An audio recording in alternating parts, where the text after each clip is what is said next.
Friends, நீங்கள் பார்த்துட்டு இருக்கிறது இப்போ நீலாங்கரை பீச். சென்னையில் வந்து நீலாங்கரைன்னு ஒரு ஏரியா இருக்குது.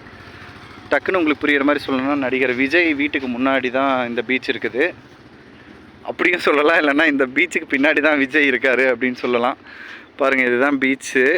அப்படியே டக்குன்னு இப்படியே இந்த சைடு வந்தீங்கன்னா 1 2 அந்த சைடு ஒரு தெரு போகுது, அந்த பில்டிங் பக்கத்தில். அங்கே தான் விஜய் இருக்கார். விஜய், பாரதி ராஜா, அதுக்கப்புறம் இந்த லியோ, ஜனநாயகன், மாஸ்டர், இந்த மூவிக்கெல்லாம் கோ ப்ரொடியூசர் ஒருத்தர் இருக்கார், ஜெகதீஷ் பழனிசாமின்னு.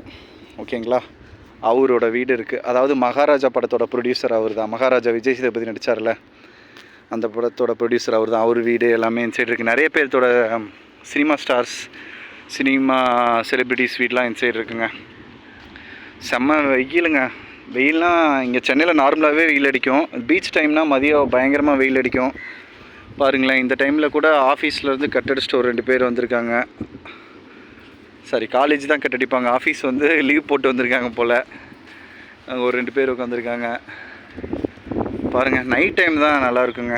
நைட்டு வந்து நிறைய கூட்டம். சென்னைனாலே எல்லோரும் மெரினா பீச், பெசன்ட் நகர் பீச், இந்த 2 தான் ஃபஸ்ட்டு அவங்களுக்கு எல்லாம் தெரியும்.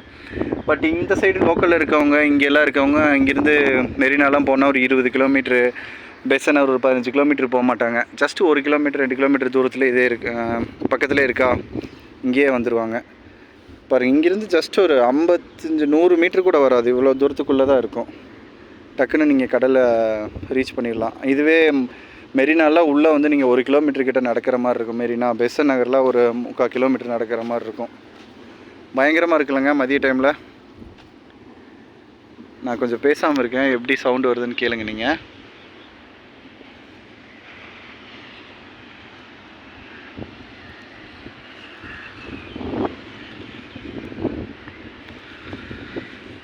ஓகே ஃப்ரெண்ட்ஸ், இப்போ பாருங்கள், இது எல்லாமே வந்துட்டு நைட்டு நிறைய இங்கே தின்பண்டங்கள் எல்லாமே இருக்கும். ஸ்நாக்ஸு, ஜூஸு அதெல்லாமே இருக்கும். அந்த கடைகள் தான் இதெல்லாம். செம்ம வெயிலுங்க. இந்த மண் அவ்வளோ சூடாக இருக்குங்க, கையில் தொடவே முடியல. இந்த ஹிந்திக்காரங்களாம் வந்துட்டு இந்த மண்ணில் வந்து இந்த அப்பளத்தை போட்டு வந்து ஃப்ரை பண்ணுவாங்க. அப்பளம் இங்கே சென்னையில் போட்டின்னு சொல்லுவாங்க, எங்கள் ஊர் சைடெலாம் குடல்னு சொல்லுவாங்க. அதெல்லாம் போட்டு ஃப்ரை பண்ணுவாங்க. அந்தளவு இந்த மண் எடுத்தே ஃப்ரை பண்ணிடலாம் போல். இந்த வேர்க்கடலெல்லாம் மண்ணில் போட்டு ஃப்ரை பண்ணுவாங்க. அவ்வளோ சூடாக இருக்குங்க. செருப்பு இல்லாமலாம் வந்துடாதீங்க பீச்சுக்கு. வரப்போ ஏதாவது ஒரு கொடை கொண்டு வந்துடுங்க. பாருங்கள், ஆல்ரெடி அவங்க ரெகுலர் கஸ்டமர் போல் கொடையோடு வந்திருக்கிறாங்க. அது கரெக்டாக தெரிஞ்சு இந்த வெயிலில் கூட. ஓகே ஃப்ரெண்ட்ஸ், இன்னொரு வீடியோவில் பார்ப்போம். தேங்க்யூ.